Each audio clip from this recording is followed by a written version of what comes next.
additional na tulong kasi sa mga nasa malalayo, geographically isolated, maramdaman ang pamahalaan.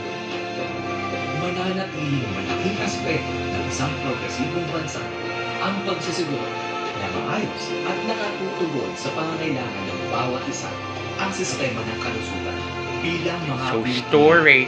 Responsibilidad din natin siguraduhin tayo ay malusog, maging aktibo at napakipakinabang na miyembro ng lipunan para makaambag tayong makamit ang mga mithiin ng isang bagong Pilipinas. Yung leadership, yung trabaho, yung panahon na ginugon namin, sa haba ng panahon na Siyempre. naging responsible sa mga ginagawa namin. Sa totoo lang, naging nag-rank ang Sovitel as top 3. That's how dedicated yung mga empleyado ng Soviet. Maging maging considerate sila sa kasi hindi lang naman kami basta empleyado.